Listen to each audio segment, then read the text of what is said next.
Well, you know, we've been working these last few weeks with the concept of conscious evolution, or building our physical, our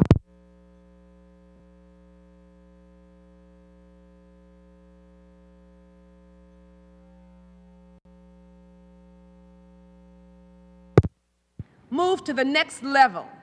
We have a phrase, right, that says we're getting ready for our next level of greatness. So all this is about our moving to the next level, or to a higher expression of our being, so that we can live and function and express at our optimum. And also to meet whatever the new challenges and whatever the requirements that lie ahead. And we know that there will be some new challenges and some new requirements, some new changes, correct? Right. Because things are changing and things are unfolding. And it seems as if they're doing so at a rapid pace. I don't know about you, but that's what it feels like to me. Energy is moving, and things are moving, and we are getting ready to move, I believe, into another level of expression, a higher form of expression. Becoming not just, physical beings or mental beings or emotional beings, but we're really getting ready to adopt our nature as spiritual beings. And so we're trying to get ready. So how are we going to engage this evolutionary process? How are we going to do this? Will it be as, with the grace and the ease of an unfolding, beautiful rosebud? That a rosebud that gradually unfolds each petal in order and in a sequence. Each petal is just so beautiful, the way a rosebud opens up, little by little, gradually unfolding each of its petals until it stands forth in beautiful radiance. Will we engage the process of evolution in that nature? It might be nice if we were all little sweet, little delicate rosebuds. Just waiting for our cue to unfold. Now it's time to blossom. Now it's time to open up. But we're talking about conscious evolution here. Conscious evolution. And whenever the human consciousness or the human level of consciousness is thrown into the mix, orderly unfoldment becomes suspect. Right? It may happen it's always in divine order, but that orderly unfoldment may be suspect. Listen to what Alan Cohn, who was one of my first spiritual teachers, as a matter of fact, he gave a workshop in which I had the opportunity to declare my intention on top of a table that I was going to become a unity minister years and years ago. But this is what Alan says. He wrote a wonderful book called The Dragon Doesn't Live Here Anymore.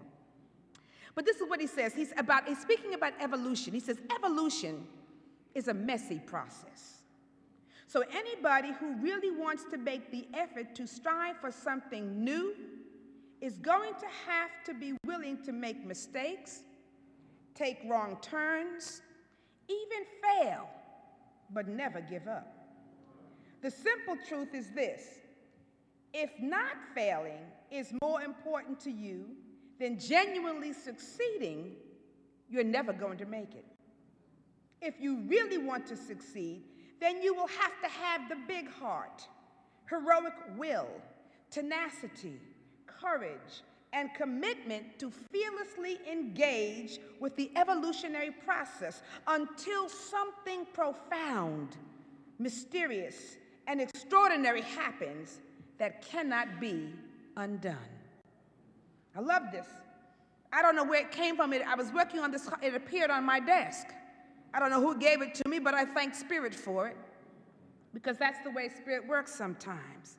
But I thought, wow, here's a spiritual teacher telling us that evolution or the growth process is not necessarily going to be an easy one. In fact, it may not be neat and orderly. It can be very messy, right? It can be messy to the point where, when we have to work on our own stuff or look at our own stuff, it's not an easy task for us to do. And that's what I really love about New Thought and about unity in general, because we are not necessarily a pie-in-the-sky religion that says all you need to do is just kind of sit back and wait to be rescued. I tell you every Sunday that you got to work on your life, right? You have to work on your consciousness. Sometimes the working out of your salvation depends upon what you put into your life. Yes, Spirit is always there to assist us, to love us and support us and to give us that wonderful energy that we need. But we must work. Jesus said, my Father works and I work. So we have some work to do. And in looking at our lives and in dealing with our stuff, it's not always pretty. Growth is not always pretty, but the process indeed is necessary.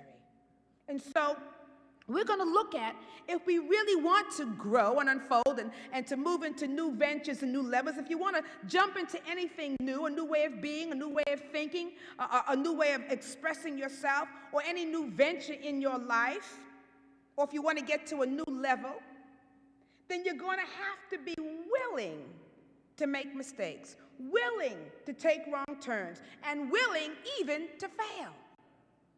Turn to somebody and tell them, I'm willing to make mistakes. I am willing to make mistakes, to make wrong turns, and even to fail. You see? That's going to come with the territory of growth. We're going to have to do it. When you step out on a new path, you're not always certain what lies ahead on that path. You know, and sometimes because we are so afraid of making the wrong turn or taking, a wrong step, what do? We just kind of stand there and hope something happens. We hope that our lives are going to change. I love that joke. You know the joke about when the floods came and that God sent a little fire engine in the truck and we were hoping to be saved. We have work to do. And as we get to that work, we grow. Why is it that we're so afraid? I think we're so afraid of failing because we know what we do to people who we think have failed at something. We know what we do to people who make mistakes. It's coming up in a couple of weeks to give you a hint about what we do. We kind of crucify people, don't we? We want to hold them to certain accountables of perfection as they are growing into their perfection. We want them to already be there. We hold them to standards that even we ourselves are not able to keep. This is what Jesus used to be upset about whenever he related to the Pharisees and the Sadducees. He'd say, you put so many laws and restrictions upon the people that you yourselves do not even honor and cannot even honor. And so he's saying, I'm bringing you to a new level. I'm not here to abolish the law. I'm here to help you understand that within the law, there's also grace. Within the law, there's also forgiveness. Within the law, there's also acceptance. There's unconditional love. There are all the things that allow us to say, okay, given that, then I can go ahead and make a mistake. I can go ahead and make a wrong turn, because when I turn this way, guess what? God is there. And if I turn this way, guess what? God is there. And if I turn that way, God is there. And so, we understand that the good it's everywhere, all around us. And so we don't worry about making mistakes. I think it's safe to say that probably everybody here really doesn't want to make a mistake. We really don't want to make wrong turns or much less fail at anything. We want to succeed. We really do. We want to succeed. We want to move ahead in life with the least amount of headaches or heartaches or challenges. If you're honest, you'd have to admit that you'd prefer to move along in life with the least amount of headaches, heartaches, and challenges, wouldn't you? I'm going to be honest. I know I would. But what did Alan say in this quote? He said the simple truth is, if not failing is more important to you than genuinely succeeding, you're never going to make it.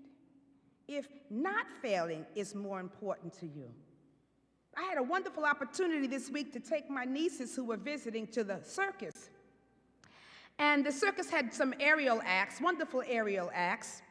And they had, the traditional people on the tight rope, walking and cycling on a bicycle and carrying people. And then they had these two gentlemen on these big giant wheels, and they were on the outside of the wheel, and the wheel was spinning. And they had to keep moving, right?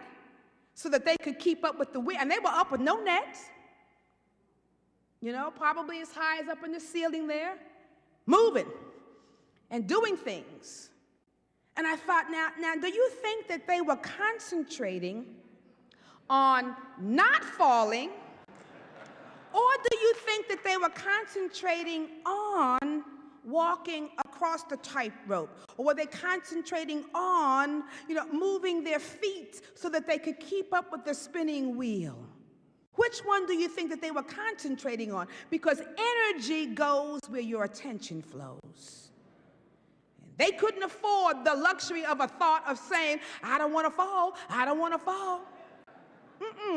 They were concentrating their energy on completing the tasks at hand and foot, whether it was catching the next person in air or whether it was moving at the right time, at the right balance. They were concentrating on completing those tasks and focused on doing exactly what was necessary in that immediate moment to stay upright. I guarantee you that's what they were working on. It's all a matter of right perspective, friends, right seeing. Because if they kept thinking or allowed themselves to constantly think, I don't want to fall, I don't want to fall, I don't want to fall, I don't want to fall, all they are doing is imprinting their consciousness and their mind with what thought? About falling. That is not the thought to hold. I want to walk. I want to spin. I want to move my feet. I want to do whatever it is I'm holding in my consciousness to do. I'm able to do this. I'm able to keep my balance. I'm able to. Those are the thoughts. Spending time and energy, friends, in trying not to fail or trying not to do something that we don't want to do isn't going to get you very far. It isn't going to get you very far because it'll keep you closed as opposed to being open to trying new things. Being open keeps you on that growing edge of life. And being closed keeps you stuck or constantly falling down. We want to be on the growing edge of life. And so what we look at when we think about it, all these mistakes and wrong turns, and yes, I'm going to say this, we're not always faced with life and death, situations where we have to be so cautious about, if I make this wrong step, I'm going to die. We're all going to do that anyway. So we might as well live to the maximum.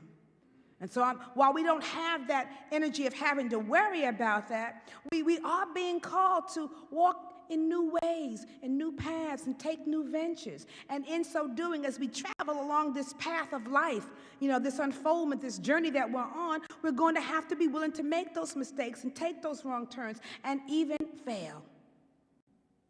But with all of the mistakes, with all of the wrong turns and all of the failures, there is still even something positive and good that we can gain from all of that.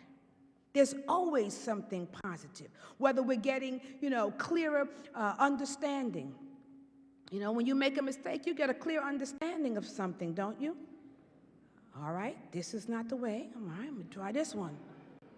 You get a clearer understanding of it. That's positive. That's good. We understand that we're able to be strengthened in our character.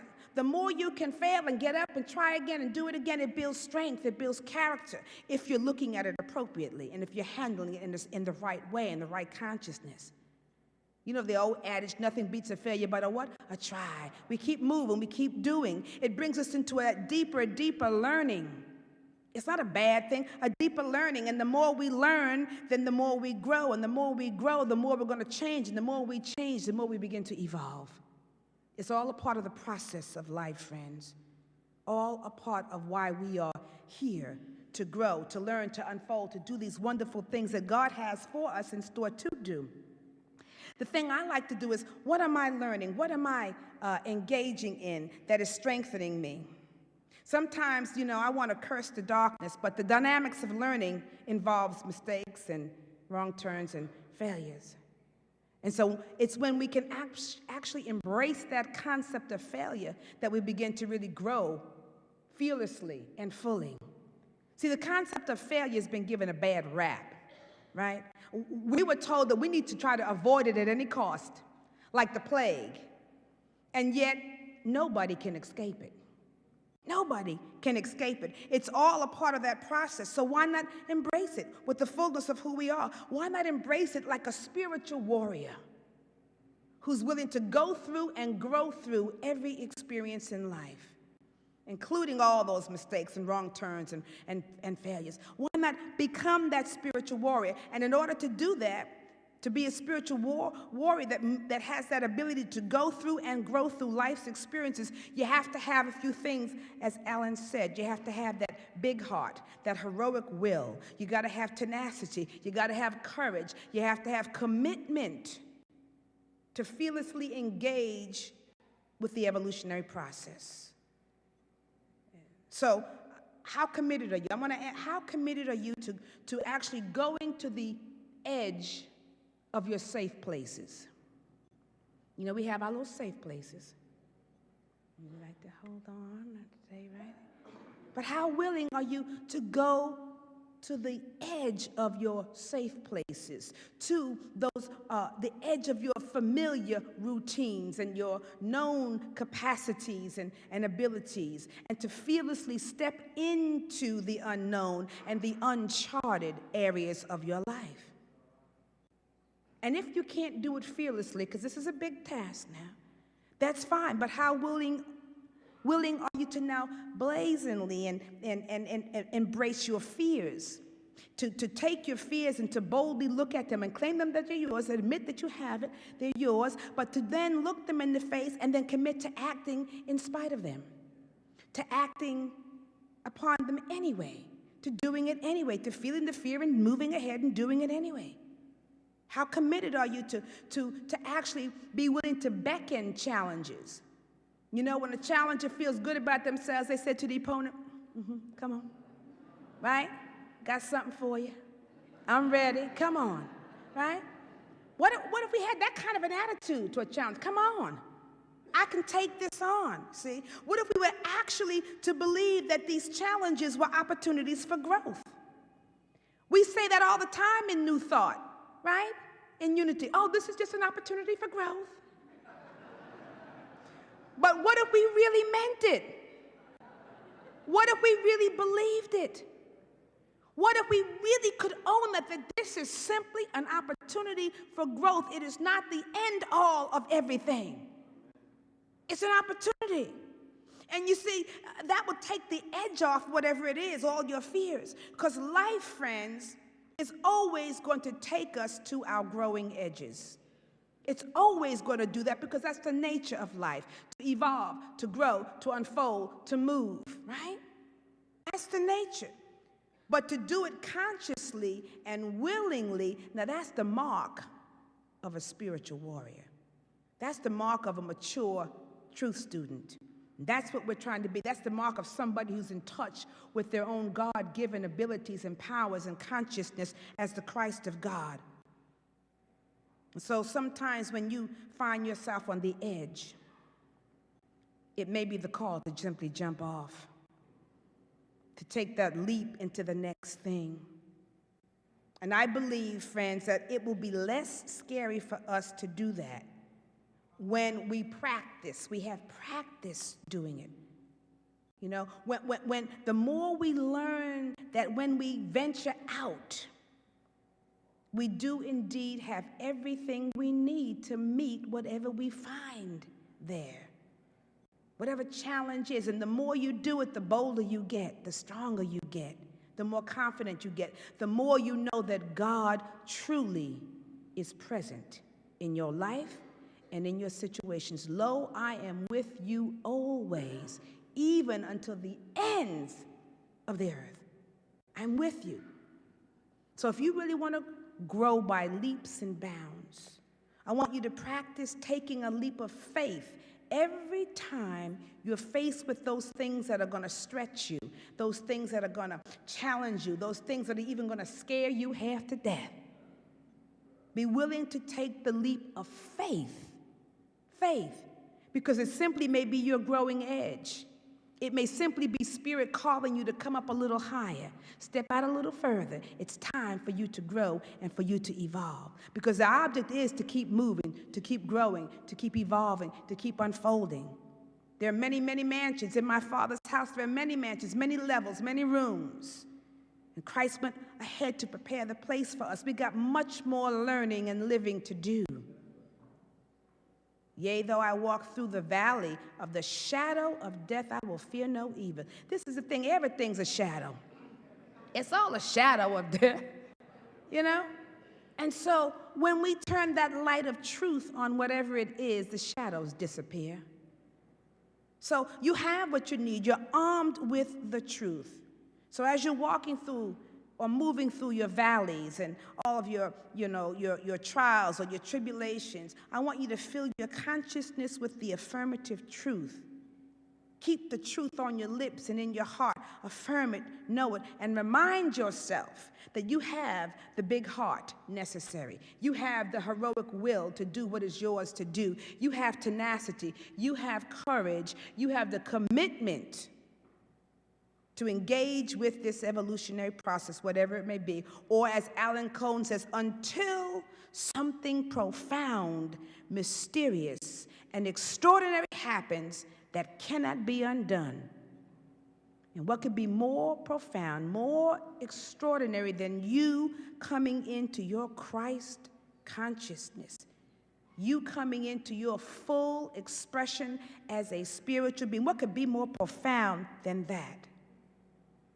The seed of the Christ idea lies within each one of us, and it's just waiting for our attention, waiting for our awareness of it, waiting for our love, waiting for our expression and calling it forth. And every experience that you have is the fertile ground for that seed consciousness. The experiences that you have are simply the grounds for growing. So bless every experience. That's what I'm trying to learn to do, to bless every experience. I want to bless every experience, each situation that I find myself in, and each circumstance. It's not always easy to do, but if you practice it, it'll move you through some things. And ask yourself, what is the spiritual lesson here? Not just the lesson, but the spiritual lesson here. And if you can get the spiritual lesson, once you get the spiritual lesson, the blessing is not far behind. And with the lessons and the blessings, you cannot help but to consciously evolve. So I say onward and upward. Blessings. Hey, blessings. Blessings. Namaste. Blessings. Thank you.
joy.